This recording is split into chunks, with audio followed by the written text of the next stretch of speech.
Hi guys, welcome to my studio. Today we're going to do this piece here. It's already underway because this was a total fail. I tried the grid composition color study things that I've seen online, and yeah, that's not my thing. I realized a few hours into it, maybe an hour, I can't remember. I realized some way into it that, I wasn't getting any enjoyment out of this, so I immediately ceased doing that and scribbled over the whole thing with just some paint. So that's what you see there. Sadly, I even went so far as to make a whole page layout and stencil for it because I'm like, oh, I'm going to like these things. I used to make my students do these.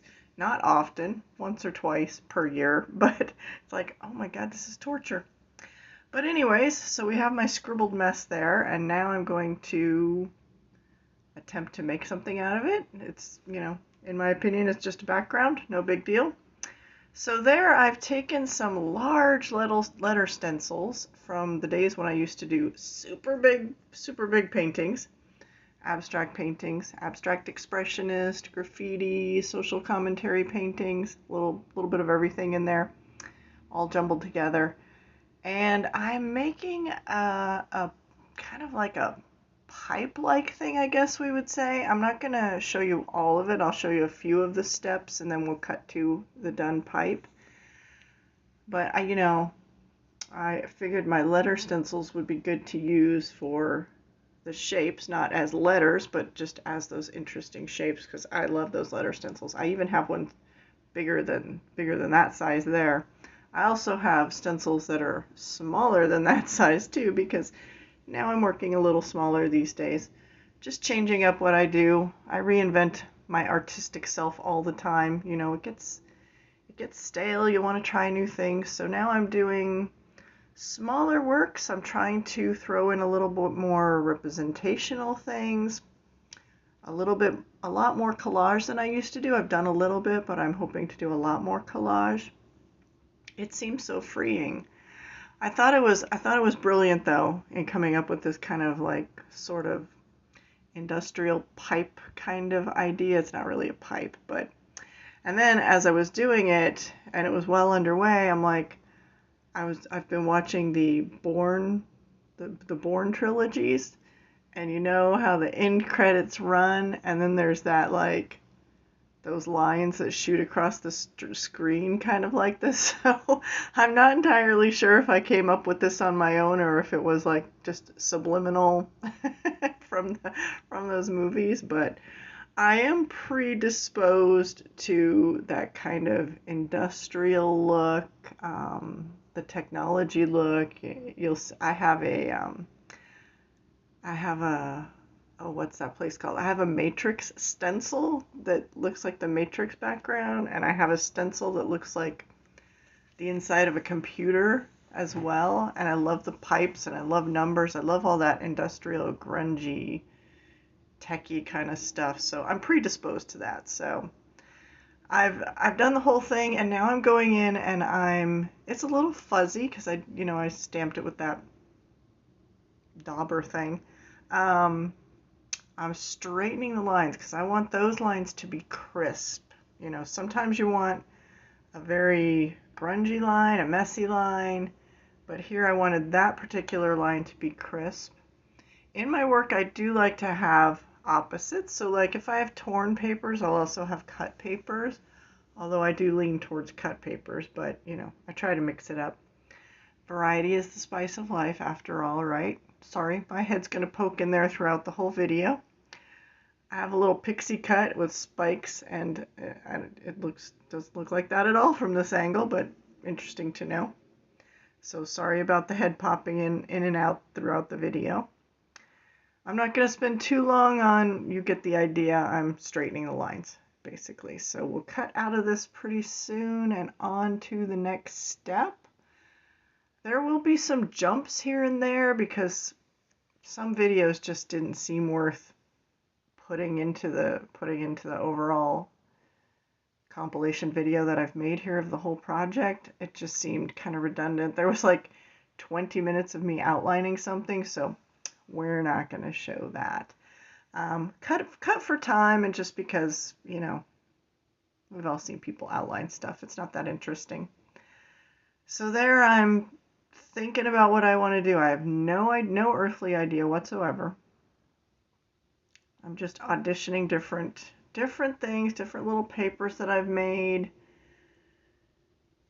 For a long time, that little blob in the right bottom corner, I thought I was going to go with that, but it did end up getting nixed. I didn't know what color scheme I was going for until you finally run across that one thing that just sets you on your way. That's coming up here pretty soon. You'll see it in a moment. It's an interesting piece.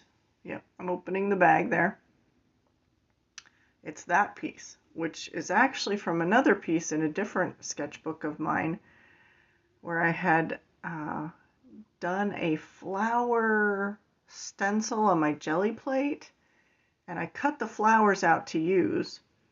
And I really like the negative space. I like the negative space of a lot of things. That's more interesting to me than the positive space, so I'm always saving my negative space stuff.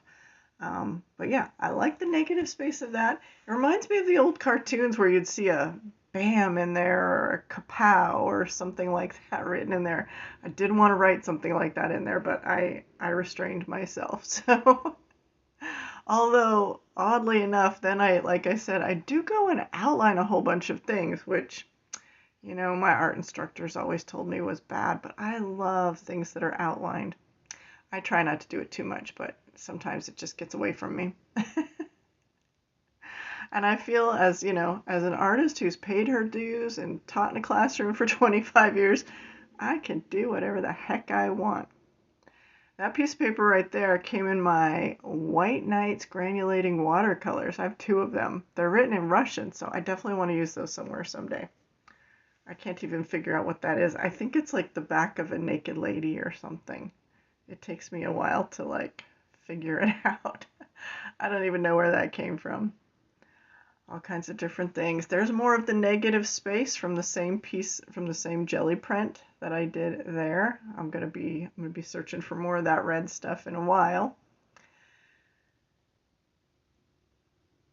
I don't know where I've gone. I've gone somewhere. Oh, I'm probably standing up to look at it from afar. I get up and I walk around my studio and look at things far away. I look at them from the side. Sometimes I'll come in and look at them in the dark. Those yellow pieces are going to play a pivotal role.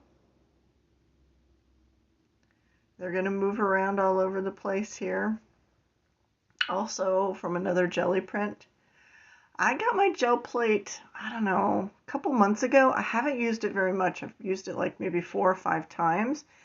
These are all from the first time I used it. They're total fails, but they make the most fabulous collage fodder. So bonus there.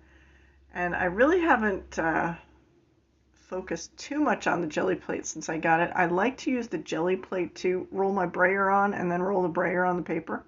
So, yeah. Here's for using things not as they were intended, but c'est la vie, right? So I'm going to play around there. That thing I'm playing with there eventually is going to become, it's kind of, sometimes I start to see images and I just kind of go with that. So the thing in the top right corner, that's going to be kind of a sunbursty kind of thing. And then eventually kind of in the middle there, we'll have a spiky kind of plant kind of thing. That was my thinking there. And I'm going to use that barcode, which I think I took off some kind of decorative papers. I bought quite a few decorative papers when I thought, you know, I'm retired now. I've been waiting my whole life to like have time to do some collage. So I've recently just gotten into it and I love it. It's awesome. It's just a different way of painting. Like I said, continually reinventing myself. I used to do big mural size paintings, as I was saying before, but those are hard. They're hard on the body. they take they take forever, years and years to finish. I have one. I have several I've been working on for like 30 plus years. Yeah. Although, I was busy teaching. That is not a 40-hour a week job. That is more like 50, 60, 80. So I'm glad to be done with that whole track in life. Enjoying retirement for a little while now. I don't know if I'm going to get another job or just enjoy it for the rest of my life. I'm not sure. That doesn't seem too feasible, but we'll see how it goes. And there's another barcode, different numbers there. Like I said, I really do like that kind of industrial look. I like numbers a lot in the work, and text and just random letters. I'm sure you'll see that pop up from time to time. Starting to glue it down. I've experimented with Mod Podge and Master's Touch Matte Gel Medium. I find the matte gel medium to be too thick. I found my Mod Podge when I started collaging just, a month ago, to be also thick, although I had used it for many years in the classroom and for personal decoupaging of furnitures and stuff like that. I found it to be too thick, so I watered down my Mod Podge, and I really like that. I am trying to water down my matte gel medium, but I haven't used enough of it to get enough water in there to make it nice and runny the way I like it. But I was able to water it down a little, and I'll try it again. We'll see how it goes. So gluing down the sort of sunshiny type thing there. Gluing down I don't know what that is, a spiky plant or something. I come from Arizona. I'm not in Arizona right now, but it reminds me of all the very spiky plants we have.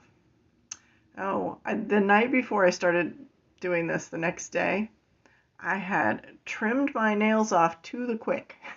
They were really bothering me, and they felt really weak. I probably had my hands in a lot of water or something, and my nails felt pretty weak and unstable, so I cut them down to the quick, and then I had a lot of trouble getting stuff off the picture.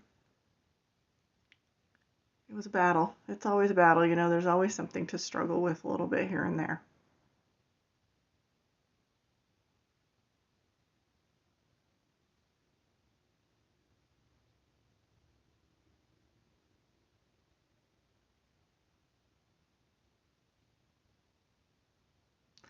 In this picture, I struggle a little bit with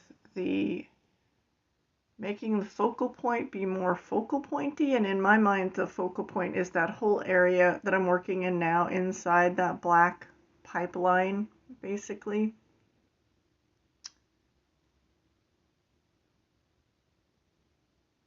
I'm making the little abstracty tree there taller.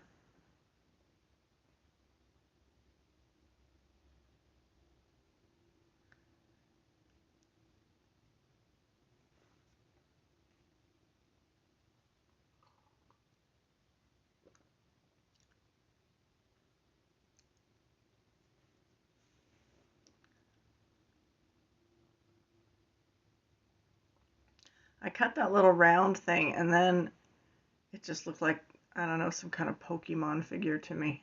So I have to cut it some more. I'm not sure what it is.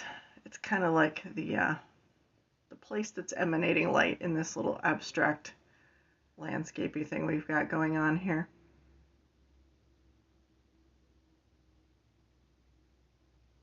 These are always a Rorschach test to me. I get a lot of pleasure out of that, though.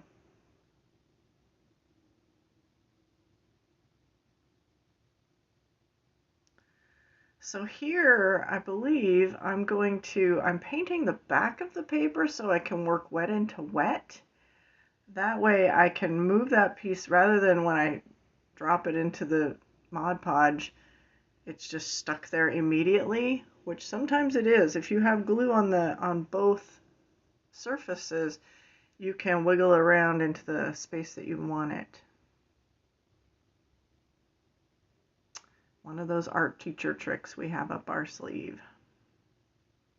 So there was a big jump there. I did not realize I wasn't rolling the camera there. So I'm like I said, it was very blue everywhere. So I wanted to pull some of that red color from the focal point area into the other spaces. And then I will proceed to put some blue back. So I don't know what we're going to call that. An exercise in futility. I'm not sure I'm completely happy with the end result outside of the focal point, but you know, I gave up the battle. It's time to move on to something else. Sometimes I feel like I need space and time between my pieces, because oftentimes when I finish, I'm like, oh, this doesn't work or that doesn't work, or you're just too close to the product basically. And if I look at it, 2 months from now, I won't see any of the flaws. That I like it better.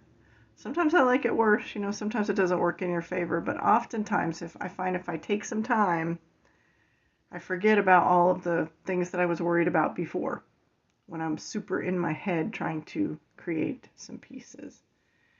It goes through a lot of iterations there. I will finally settle on something.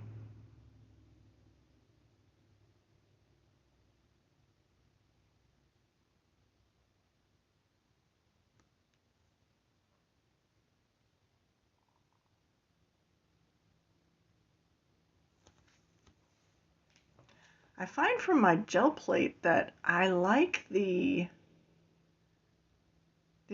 were just when I was using the brayer for something else and I was rolling the brayer on the gel plate and then I have to pick up the paint. Those scraps of paper that I'm using now are from that. I really also like the roll-off papers. When I'm rolling and then I roll my brayer onto the roll-off paper, I like those papers for collage too. Not so much the prints I make, so I feel I'm not using my jelly plate to its best capacity yet. We'll see how it goes though. Like I said, I'm just playing around, reinventing myself here, my art style, moving into new styles that, when you're in your working days, you never have time to really explore. Too many other things to do.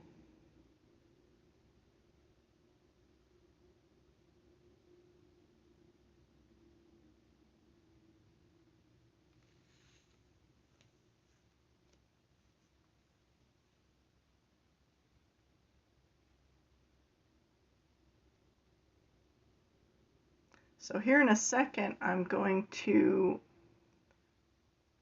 discover what I feel like looks like some kind of building from like New York City or something, with that big pointy part on the top. I love that. I love that part. So then I decide I'm going to add a flag there. If you see it as something, not a building, that's quite all right. I don't know what the thing on the bottom right-hand corner is. Could be some spiky thing from Arizona. We have a lot of dangerous spiky things. Although, like I said, I don't currently live there right now.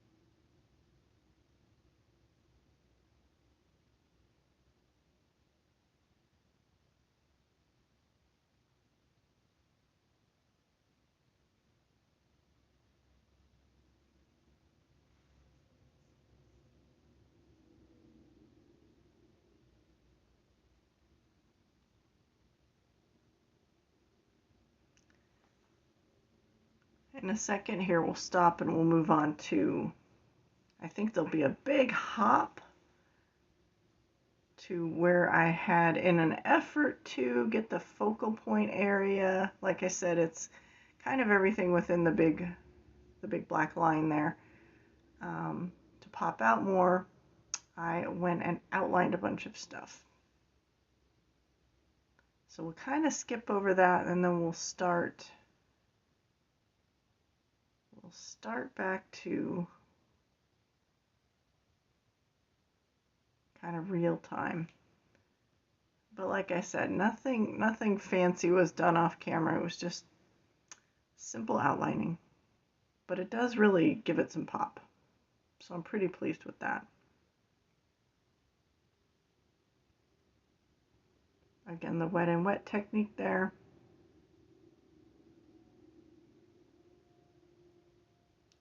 I'm not super happy with those. I'll come back and I'll add more to that part.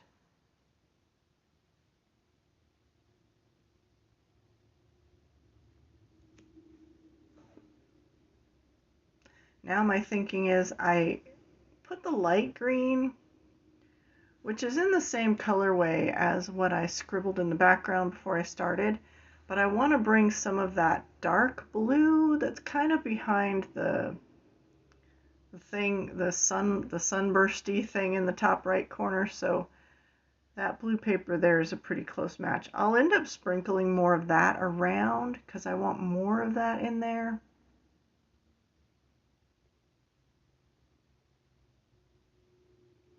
I'm just trying to unify the whole piece here, which is why I added some red to the non-focal point area. I felt it needed some balance, some unification. I do like how those edges, it's not really a square or rectangle, they kind of have rounded corners, just like the kind of the pipe thing that I did there. I like that that's repeated in other places besides just the pipe. Oh, there I'm painting over the pipe because the Mod Podge shows up on the pipe on that black. So it's a slightly different tone. Usually you can't see it, but on some colors you can. So I just went over the whole thing. And then I stuck my finger in it, so I had to fix that.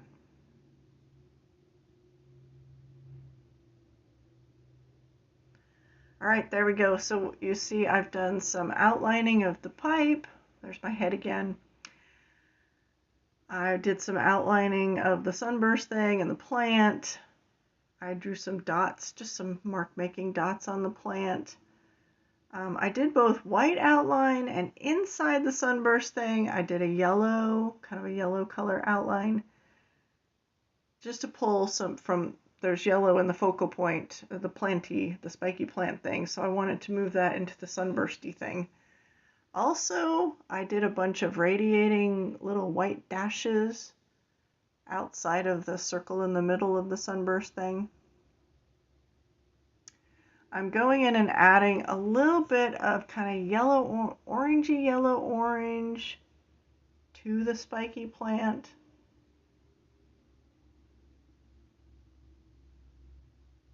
I wanted to pull that color in for some reason, and then I used that same color on those lines in the background. Those lines were done with the, the corrugated cardboard trick.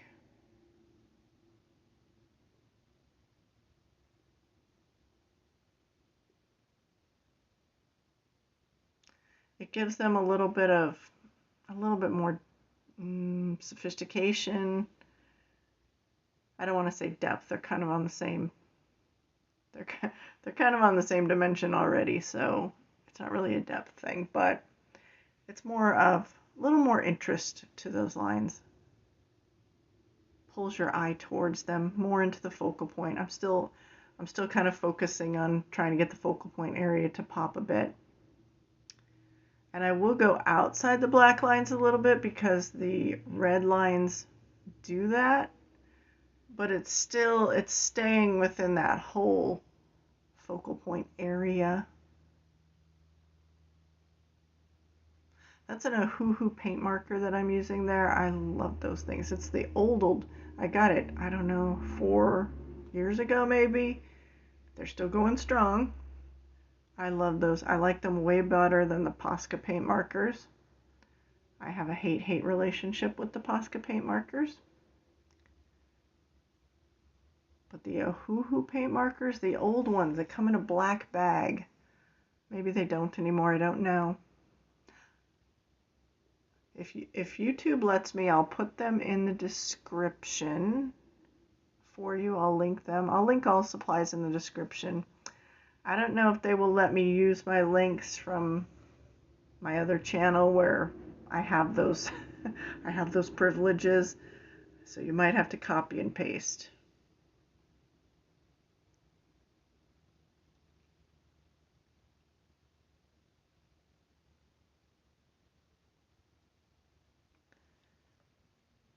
At some point I added the numbers, the 164 as well.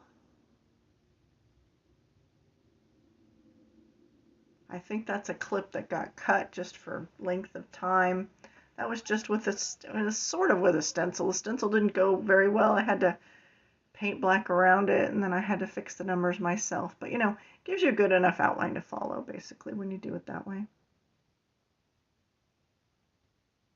They look nice and industrial.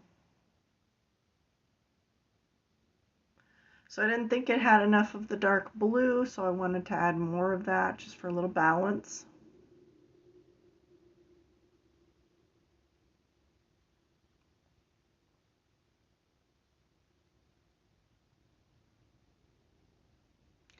Like I said, I really wasn't super pleased with that kind of non-focal point area. So I added more to it. I doubled down, I guess you could say. Yeah. I would always tell my students, when in doubt, black it out. But here, you know, when in doubt, like, add more. So, when in doubt, double down.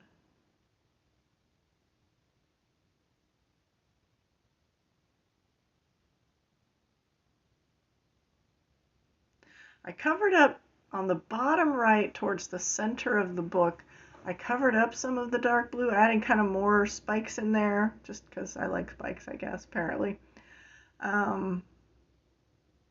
Because I wanted the eye, you know, not to get stuck on the focal point, but to move diagonally across the page to the bottom left corner, which is why I added the dark blue there.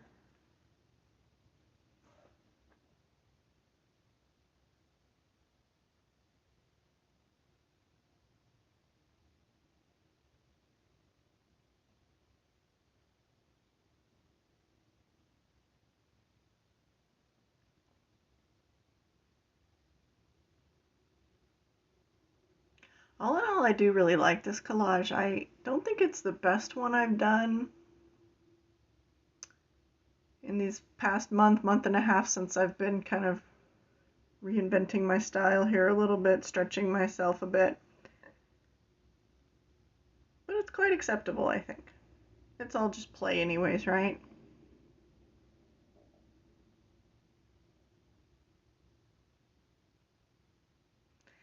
For me personally, it's my meditation time.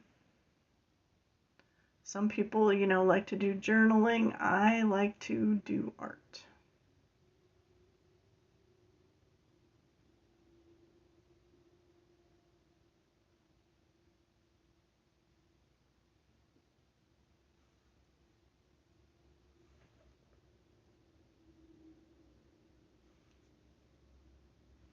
So I'm going to go around with that line, and I want to pull here.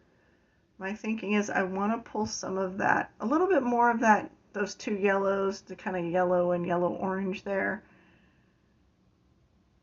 Just defining the focal point area a little bit by kind of outlining the non-focal point area, if that makes any sense to you at all. That was my thinking.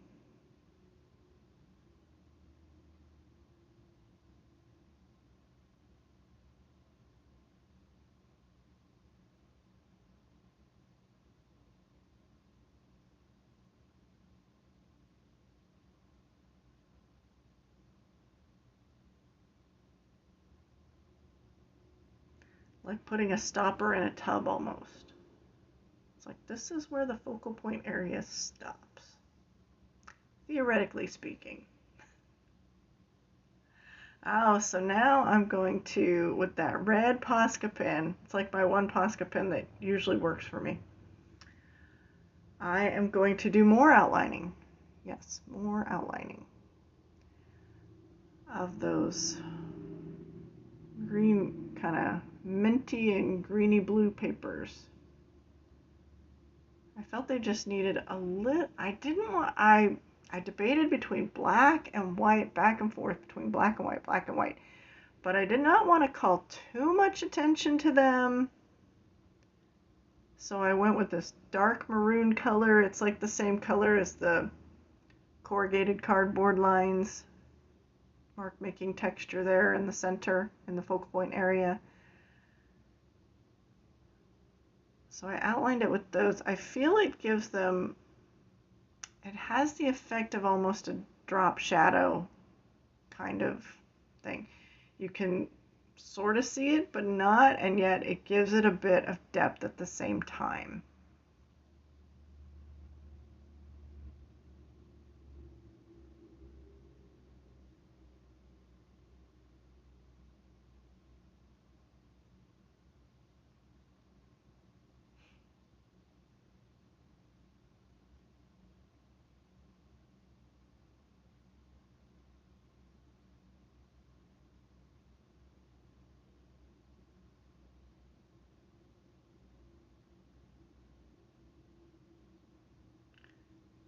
This is super compelling action here, outlining. That's why I cut the outlining from before, because it was like, I don't know, like 30-40 minutes of outlining, because I did, you know, it's white on black, so I did 2 layers of the white that just went on and on forever.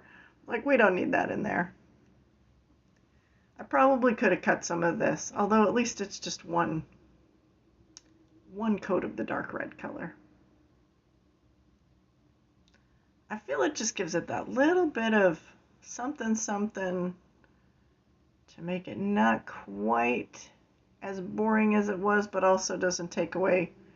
Got to be careful, because you don't want it to take away from the focal point. You want it to be interesting, but not so interesting that it overpowers the focal point area.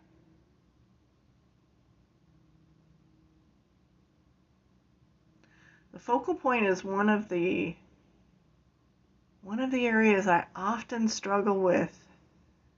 I'm trying to work on it, but usually I'm so into movement and kind of unity and variety, but mostly the movement. I love, like, I'm the more is more girl, usually.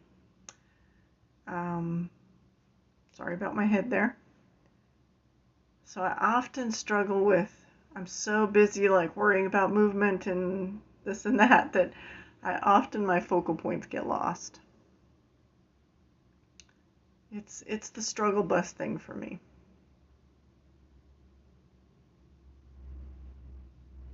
I have been focusing lately on having stiller, quieter, more minimal pieces. That's not my go-to. That's not where my set point is, but I've been having some good luck with it. This is not it, clearly, but I've been doing some of those pieces as well. And there we have it, the finished product. So thank you very much for joining me. I hope you have a wonderful day. Live long and prosper. Bye-bye.